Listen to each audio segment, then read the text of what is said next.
اللہ شانہ قرآن مجید برہان رشید میں ارشاد فرماتا ہے،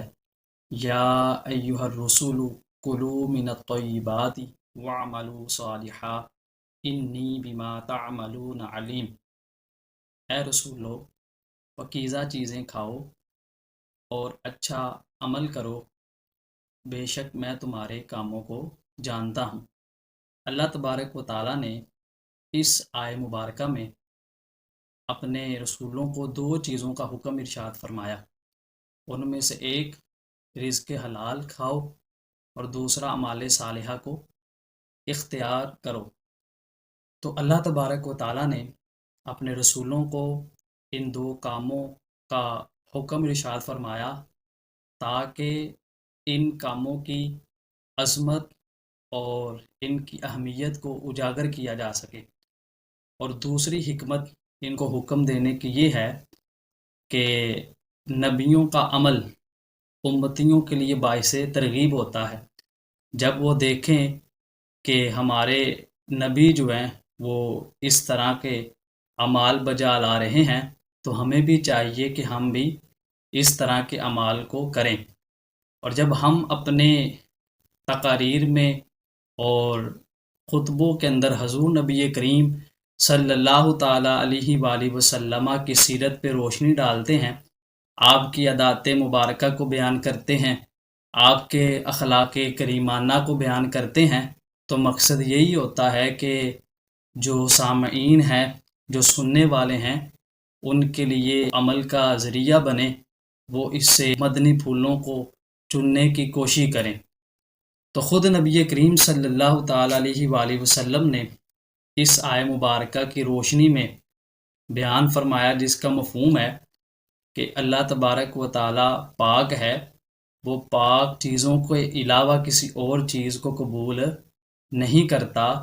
تو اللہ تبارک و تعالیٰ نے مسلمانوں کو اسی چیز کا حکم ارشاد فرمایا ہے جو اس نے اپنے رسولوں کو حکم ارشاد فرمایا تھا۔ آج فی زمانہ جب ہم دیکھتے ہیں تو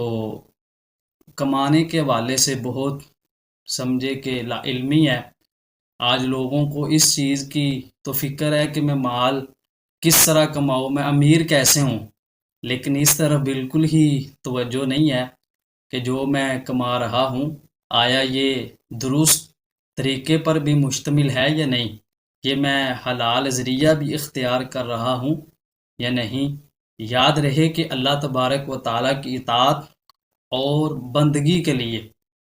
حلال اشیاء کا استعمال کرنا ضروری ہے، کیونکہ تقوی اور پرہیزگاری حاصل کرنے کے لیے اللہ تبارک و تعالیٰ کی نافرمانیوں سے بچنا یہ بے حد ضروری ہے۔ اور اس کے حرام کوئی استعمال کرتا ہے تو یہ تقوی کے منافی چیز ہے، لیکن آج جو ہے وہ اس چیز کو بالکل ہی سمجھا نہیں جا رہا۔ اور حدیث مبارکہ کا مفہوم اللہ کے رسول صلی اللہ علیہ وسلم کا ارشاد ہے، فرمایا کہ لوگوں پہ ایک زمانہ ایسا آئے گا کہ آدمی اس چیز کی پرواہ کیے بغیر مال کو حاصل کر رہا ہوگا کہ وہ حلال طریقے کے ذریعے حاصل کر رہا ہے یا حرام طریقے سے حاصل کر رہا ہے۔ تو اس چیز کی بڑی ضرورت ہے۔ اگر ہم چاہتے ہیں کہ ہم اچھی راہ پہ لگیں، ہم نیک بنیں، ہم متقی بنیں، ہم پرہیزگار بنیں، تو ایک بنیادی چیز کمانے کے والے سے، خود کھانے کے والے سے اور اپنے آل اولاد کو کھلانے کے والے سے جو ہے اس پر غور کرنا ہوگا۔ مجھے وہ واقعہ ذہن نشین ہے، افضل البشر بعد الانبیاء حضرت سیدنا صدیق اکبر رضی اللہ تعالی عنہ کا غلام روزانہ کمانے کے لیے جاتا تھا، تو وہ رات کو آپ کو کھانے کے لیے کچھ نہ کچھ پیش کرتا، تو آپ اس کو پہلے پوچھا کرتے تھے کہ تو نے یہ کیسے کمایا ہے، کس طریقے کے ذریعے سے میرے پاس لے کے آئے ہو۔ پوچھتے تھے تو پھر کھاتے تھے۔ لیکن ایک دن ایسا ہوا کہ وہ رات کو کھانا لے کے آیا تو آپ نے ایک لقمہ لگایا۔ وہ غلام کہنے لگا کہ حضور پہلے تو آپ پوچھا کرتے تھے لیکن آج آپ نے پوچھا نہیں ہے، کیا وجہ ہے؟ تو حضرت ابوبکر صدیق رضی اللہ تعالی عنہ فرمانے لگے کہ آج مجھے بھوک بہت زیادہ لگی ہوئی تھی، اس وجہ سے میں نے نہیں پوچھا، اچھا بتاؤ یہ کھانا کیسے لے کے آئے ہو؟ وہ غلام کہنے لگا کہ عالی جا،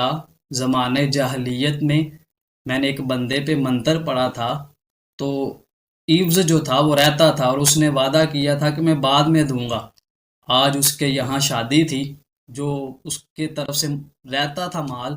آج وہ مجھے ملا ہے اور وہ کھانے کی صورت میں نے آپ کی بارگاہ میں پیش کر دیا ہے۔